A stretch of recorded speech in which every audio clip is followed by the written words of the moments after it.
कक्षा 11 के बच्चों के लिए आज का हमारा टॉपिक है शिक्षा का उद्देश्य। कल हमने इसके लेखक डॉक्टर संपूर्णानंद के जीवन परिचय, साहित्यिक परिचय की बात करी थी। डॉक्टर संपूर्णानंद जी हिंदी के ऐसे साहित्यकार थे जिन्होंने विभिन्न विषयों पर अपनी लेखनी चलाई और एक बहुत ही समसामयिक टॉपिक जो हमेशा से आपने सुना होगा, आजकल नई शिक्षा नीति की बात चल रही है। भारत सरकार नई शिक्षा नीति 2020 लेकर आई है 2020। उसके ऊपर चर्चाएं, परिचर्चाएं चल रही हैं, अलग अलग तरह की चर्चाएं चल रही हैं। परिचर्चाओं का दौर गर्म है कि हमारी शिक्षा कैसी हो। उसी संदर्भ में जैसा कि आप यहाँ पर सुन रहे हैं कि भाई हमारी शिक्षा नीति कैसी हो, लगभग ऐसा ही प्रश्न इस पाठ के अंतर्गत उठाया गया है। जिस पाठ का नाम जो आपके कोर्स में है उसका नाम है शिक्षा का उद्देश्य। तो पाठ का परिचय मैं आपको दूं, थोड़ा सा बता दूं पाठ के परिचय में। डॉक्टर संपूर्णानंद द्वारा रचित प्रस्तुत निबंध शिक्षा का उद्देश्य एक विशाल विचार प्रधान निबंध है। विचार प्रधान का मतलब क्या है? विचारों की ओतप्रोत। इसमें शिक्षा के उद्देश्य, स्वरूप, प्राप्ति आदि का विवेचन किया गया है। 3 चीज़ें इसमें डिस्कस की गई हैं कि हमारी शिक्षा का उद्देश्य क्या हो। बच्चे कहते हैं कि साहब हमें नौकरी नहीं मिलती, हम पढ़ के क्या करेंगे। अभी की मैं आपको एक घटना बताऊं। एक महिला को एक डॉक्टर ने एक दवाई दी। वो जब दवाई उसने ले ली, दवाई लेने के बाद उसने अपना रख ली, दवाई लेनी शुरू कर दी। एक दिन क्या हुआ कि उसके बच्चे ने वो दवाई का ढक्कन जो था वो दूसरी शीशी पे लगा दिया और उस शीशी में था चूहे मारने की जहर। चूँकि वो पढ़ी लिखी नहीं थी, उसे पता ही नहीं था कि इसमें चूहे मारने का जहर है क्या है। उसने केवल वो ढक्कन लगा देख करके वो दवाई लेने के लिए जा रही थी। तब तक परिवार का कोई पढ़ा लिखा सदस्य आ गया। उसने देख करके उसे मना करा कि भाई आप ये मत लें, इसे लेना ठीक नहीं है, उचित नहीं है, ये चूहे मारने की दवाई है। तो आप समझें, अगर वो पढ़ी लिखी होती तो ना वो अपनी जान को खतरा पैदा करती, ना ही कोई और समस्या आती।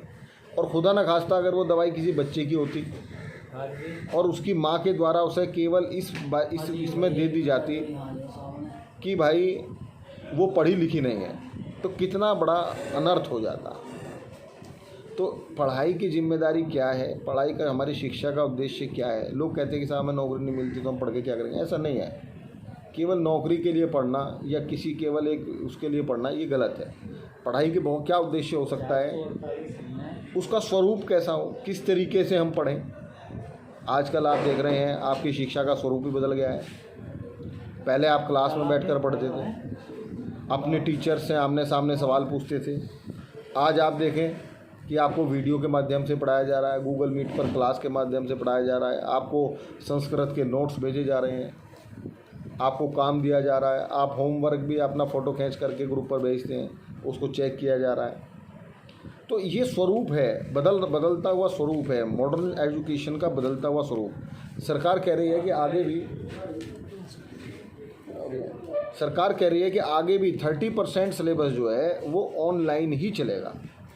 तो 30% सिलेबस अगर ऑनलाइन चलेगा तो इसका मतलब क्या है कि स्वरूप ही बदल जाएगा। शिक्षा का स्वरूप ही बदलने की परियोजना है। नई शिक्षा नीति कहती है कि भारत की जितनी बड़ी जनसंख्या है, जितने बच्चे स्कूल में पढ़ने वाले हैं, उनके लिए स्कूल काफ़ी नहीं है, उनके लिए यूनिवर्सिटीज़, हायर एजुकेशन के इंस्टीट्यूट्स वो काफ़ी नहीं है। तो उसका हमें स्वरूप बदलना पड़ेगा। और लास्ट है इसमें प्राप्ति, कि आखिर शिक्षा के उद्देश्य से हमें प्राप्ति क्या होनी चाहिए, ये भी हमें अपनी शिक्षा के बारे में तय करना होगा। इसके अलावा क्या इस पाठ में बताया गया है, शिक्षा व्यक्ति एवं समाज के विकास का सर्वांगीण साधन है। शिक्षा के लिए व्यापक प्रचार प्रसार आवश्यक है। शिक्षा मनुष्य को पुरुषार्थ सिद्धि के योग बनाने का सर्वोत्तम साधन है। इसमें शिक्षक की सशक्त भूमिका को भी दर्शाया गया है। आदर्श अध्यापक छात्र हित में सदैव तत्पर रहता है। छात्र में चरित्र विकास करना, आत्म साक्षात्कार और ज्ञान की भावना को जागृत करना अध्यापक का परम कर्तव्य है। यानी कि ये जो निबंध है, ये जो प्रस्तुत पाठ है, इसमें अध्यापक के बारे में भी चर्चा करेगा कि अध्यापक के क्या कर्तव्य हैं, छात्र के क्या कर्तव्य हैं, अभिभावक के क्या कर्तव्य हैं। इससे छात्रों में मानवीय गुणों का मौलिक विकास होगा, वह समाज एवं राष्ट्र के लिए समर्पित होगा। साथ ही चित्त को शुद्र वासनाओं से ऊपर उठाने के लिए काव्य, संगीत, चित्र और प्रकृति के निरीक्षण को लेखक आवश्यक मानते हैं। तो ये इसका एक पाठ परिचय था। इसमें आपने देखा कि लेखक क्या कहना चाहता है। जैसा मैंने आपको आचरण के सभ्यता के विषय में बताया था कि वो पाठ लंबा था, हमने 4 से 5 भागों में उसे कंप्लीट किया था, ऐसा ही ये पाठ भी बहुत अत्यंत इम्पॉर्टेंट है, चूँकि इसमें भी हमें शिक्षा का उद्देश्य देखना है। जब तक हम अपने उद्देश्यों को नहीं समझेंगे, हम सारी शिक्षा को ग्रहण कर लेंगे, कोई फ़ायदा नहीं होने वाला। फ़ायदा इसलिए नहीं होगा जब आप तक भाई आपको अगर यहाँ से सहारनपुर जाना है और आप बस स्टैंड पर खड़े हो गए और मतलब आपको यही नहीं पता कि कहाँ जाना है, तो फिर आप कौन सी बस में बैठेंगे? सरसावा वाली में जाएंगे, गंगो वाली में जाएंगे, सहारनपुर वाली में जाएंगे। तो यहाँ पर ये चीज़ आपको जानना पड़ेगा, आपको मानना पड़ेगा कि शिक्षा का उद्देश्य क्या हो।